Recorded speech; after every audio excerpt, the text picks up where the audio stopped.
Assalamualaikum warahmatullahi wabarakatuh. Nama saya Nahar Zikri bin Yusof. Saya ialah pelajar degree untuk automotif di DRB Highcom University. Saya tengah buat review tentang servis dan penyelenggaraan kenderaan. Okey, kita sekarang ni kita nak buat review rambang. Kita akan tanya orang macam mana dia menjaga kereta dan juga servis kereta dia. Okey, jom kita lihat. Jom.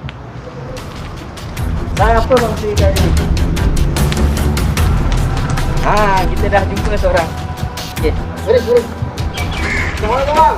Assalamualaikum. Waalaikumsalam. Abang mengganggu. Saya Nahar Zikri. Saya pelajar Universiti DIB Highcom University Otomotif Malaysia. Saya nak buat review sikit tentang bagaimana pengguna membuat penjagaan dengan penyelenggaraan kereta ni lah. Okey, soalan saya ialah setakat ni macam mana abang buat servis dengan selenggara kereta abang? Okey, saya sebenarnya macam ni lah. Saya biasa servis. Biasalah hantar ke bengkel. Minyak hitam, minyak gear, filter. Kan benda-benda basic je lah kan.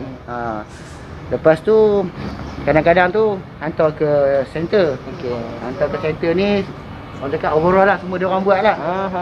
Jadi dah siap, Abang bayar? abang bayar, settle. Janji kereta saya elok, tak magam. Alhamdulillah. Boleh jalan jauh lah. Okey lah tu. Setakat ni memang abang maintain lebih kepada service center lah. Setakat ni alhamdulillah lah dengan TV center. Okey lah kan. Okey bang. Okey, Terima kasih banyak bang. Okey, Jangan orang ganggu bang. Assalamualaikum puan. Jangan mengganggu ya. Nama saya Nahar Zikri. Saya daripada DRB Highcom University. Saya pelajar degree untuk otomotif ni. Saya nak buat review tentang bagaimana cara servis dan penyelenggaraan kenderaan di kalangan pengguna jalan raya lah. Okey, untuk puan soalan saya mudah je. Macam mana puan maintain servis atau maintenance kereta puan ni? Oh, saya tak tahu. Biasanya suami saya yang buat. Saya tahu balik kerja, pergi kerja, balik kerja, pergi kerja. Tu je lah. So, kalau ada apa-apa macam rosak memang suami lah. Minyak hitam ke, isi minyak pun suami ke? Saya lah. Okey. Sama puan. Terima kasih. Okey, kita cari lagi seorang. Mungkin kita akan dapat jawapan yang berbeza. Kita tengok. Okey, mari. Assalamualaikum bang. Ya, Waalaikumsalam. Nama abang mengganggu?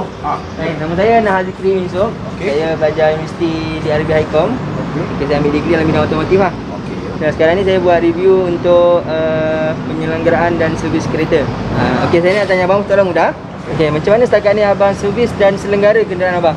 Maintain kereta lah. Servis kereta. Setakat daripada pemahaman saya, servis kereta saya hantar kedai je. Okey. Saya tak tahu apa pun. Yang saya tahu ada minyak hitam, minyak diapok. Yang lain tu hanya serah kepada bengkel lah. Bengkel kata apa yang perlu tukar, baru saya tukar.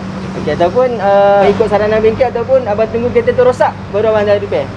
Dia dua benda berbeza. Kalau macam saya dulu, saya akan rosak. Maknanya saya akan tersadai baru saya repair lah selalunya macam Itu tu. biasalah. Tapi bila dah masuk workshop bagi saranan supaya buat servis ikut pada spek-spek dia, baru saya tahu. Maknanya penyelenggaraan daripada awal ni lebih bagus. Alhamdulillah. Maknanya kalau risiko untuk breakdown tepi jalan tu kurang lah. Alhamdulillah. Daripada kita biarkan kereta tu rosak baru nak baiki, kita akan duduk tepi jalan lah. Tepat bang. Okey, terima kasih banyak bang. Okey, sama-sama. Bang, dah mengganggu. Assalamualaikum warahmatullahi Waalaikumsalam. Dapat jawapan berbeza daripada 3 orang dan 3 jawapan berbeza. Okey, daripada sini harap kita akan elaborate lah lepas ni. Apa benda yang perlu, apa benda yang patut tahu. Okey. Kita jumpa sebelah ni. Okey. Ramai pengguna jalan raya atau pengguna kereta sebenarnya tidak tahu ataupun tidak didedahkan dengan cara penjagaan, penyelenggaraan dan juga servis kenderaan yang betul. Okey. Keadaan ini akan menyebabkan satu perkara yang tidak diingini akan berlaku. Contohnya tersadai di tepi jalan, kereta tiba-tiba rosak. Macam abang tadi tu cakap, dulu dia bila dah rosak baru hantar repair. Pernah beberapa kali tersadai. Okey. Dan juga sebenarnya dengan perenggaan berkala ni sebenarnya bagus untuk kita dapat memanjangkan jangka hayat kenderaan tersebut. Kita dapat menjimatkan kos, tetapi kita perlu tahu sedikit sebanyak macam mana cara penyelenggaraan kenderaan yang betul. Bukan sekadar tukar minyak hitam, tukar oil filter, tukar minyak gearbox. Okey, kita tengok selepas ini.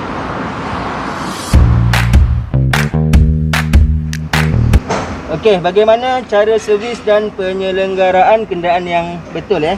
Okey. Sebenarnya inilah kata kunci dia. Untuk penyelenggaraan berkala, servis buklan ni adalah cara yang paling tepat.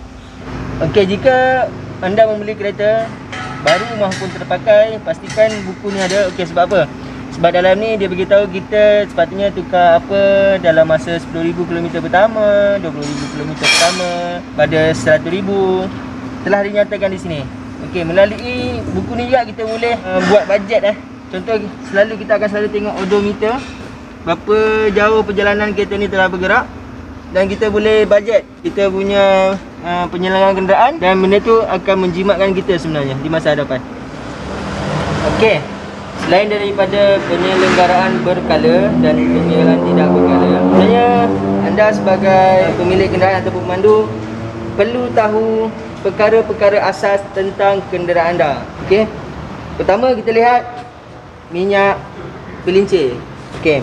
Anda kena tahu macam mana nak cek minyak ni cukup ke tak cukup. Selain itu anda juga untuk minyak pelincir ni anda kena tahu kelikatan yang sesuai. Lain kereta, lain kelikatan minyak dia. Okey. Bagaimana nak tahu? Anda boleh rujuk anda punya servis manual ataupun anda boleh dapatkan nasihat daripada bengkel-bengkel yang berkompetensi Contohnya ni keturunan Sintium 3000. Dia adalah fully synthetic 5 dah value 30. Susah untuk pakai untuk kereta ni, tapi tak susah untuk pakai pada kereta-kereta yang lama. Untuk nombor 2, ini ialah sistem penyejukan ataupun yang kita panggil coolant Okey, disarankan kepada anda seminggu sekali cek air ada pun tak ada. Kalau tak ada boleh tambah, bermaksud kalau tak ada tu ada sesuatu kebocoran dan dia sangat membahayakan Caranya buka dan lihat. Harus diingati jangan buka radiator cap ni waktu panas anda boleh cek pada hujung minggu kan, pagi-pagi hujung minggu sebelum anda nak keluar dia buat cek semua ni Dan itu kita boleh tengok juga di sini. Ni ialah tangki spek untuk radiator. Dia ada tahap minimum dengan maksimum. Pastikan air kat dalam ni berada di tahap yang dibenarkan. Nombor 3. Okey, nombor 3 ni ialah bateri. Macam mana nak cek bateri? Dia tak tulis pun kat sini kan. Tak tulis pun berapa lagi kuasa dia tinggal. Cara yang mudah ialah pastikan di tepi-tepi ni tiada kotoran ataupun tiada benda asing Okey, dan cek ketat ke tak ketat. Macam ni longgar kan. Kita boleh pusing-pusing kan. Okey, longgar. Okey, bahaya longgar sebab apa? Kemungkinan kereta anda akan mengalami kesukaran untuk dihidupkan. Ada pernah dengar cerita dia pergi bengkel, kereta tu susah nak start. Bengkel kata overhaul engine, sedangkan hanyalah mengetatkan terminal bateri ni je yang longgar. Okey, kita ketatkan sekejap. Okey, sudah ketat Okey, seterusnya keempat Okey, ni ialah cecair-cecair yang ada di kenderaan anda. Contohnya ialah ini adalah cecair brake dan cecair power steering. Just pastikan okey, ada minyak brake, ada. Tengok. Okey, cantik lagi jernih. Dan dia ada juga tahap minimum dengan maksimum Minimum, maksimum. So pastikan cecair brake anda berada di antara dua tahap ni Ini ialah cecair power steering. Dari tepi boleh nampak, buka pun boleh nampak Juga ada minimum maksimum. Pastikan cecair power steering anda juga berada di antara dua tahap. Okey, perkara yang kelima anda boleh lihat secara visual di sekitar keliling enjin anda ni ada tak leaking atau kebocoran. Biasanya akan ada di sini, akan ada di bawah, di tengah-tengah antara gearbox dengan enjin, pada kompresor. Okey, kalau anda lihat ada kebocoran, segeralah pergi ke bengkel untuk selenggara kenderaan anda. Keenam ialah tayar. Pastikan anda tahu bagaimana untuk mengisi angin tayar dan juga berapakah tahap pengisian angin tersebut. Contoh sekarang kita cek Sekarang kereta ini berada pada 29 PSI 29 PSI. Okey. Cukup ke tak cukup? Kita pun tak tahu kan. Okey. Sebenarnya anda boleh lihat di kenderaan anda. Di sini di sini ada tulis tekanan kembung tayar semasa sejuk hadapan 220 ataupun 32 PSI. Belakang 30 PSI. Tadi kita cek depan 29 PSI, bermaksud kurang lagi 2 PSI lebih kurang. Tapi insyaAllah benda tu akan membantu anda untuk memanjangkan jangka hayat tayar anda. Perkara ke-7, jika anda lihat di paparan meter anda, bila kita on, banyak lampu-lampu yang akan timbul dan bila kita start, dia akan hilang lah. Okey. Jika anda sedang memandu dan ada keluar lampu lain selain daripada yang ada sekarang, contoh kita lepas handbrake dan dah tak ada apa-apa lampu ya. Tiba-tiba ada pula keluar lampu lain. So anda harus dapatkan penerangan daripada bengkel-bengkel yang berkompetensi lah. Sebab apa? Antara benda yang paling penting ialah seperti temperature dan juga check light engine.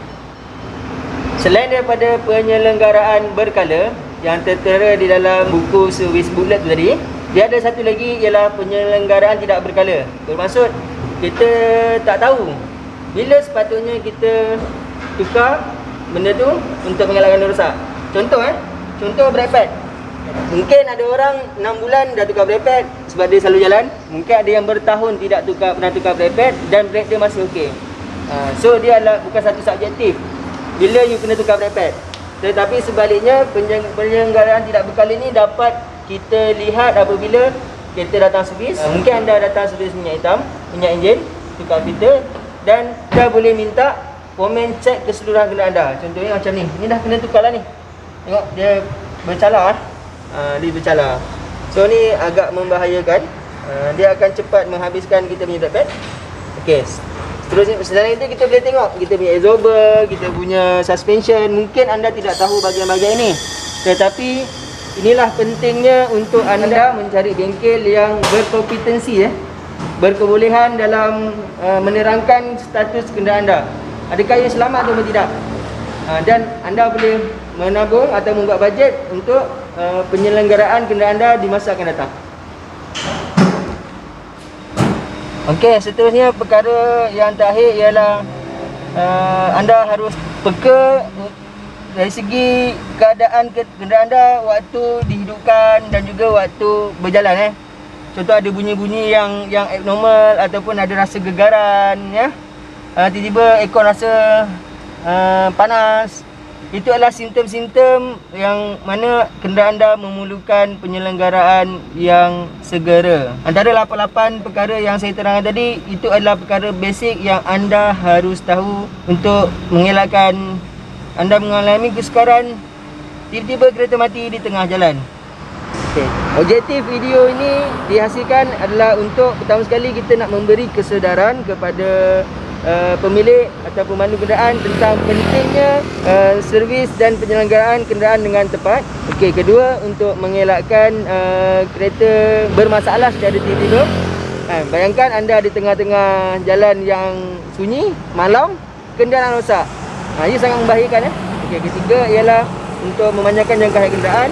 Dan yang terakhir adalah untuk kita tahu kenderaan kita ni kondisinya macam mana. Okey ke tak okey?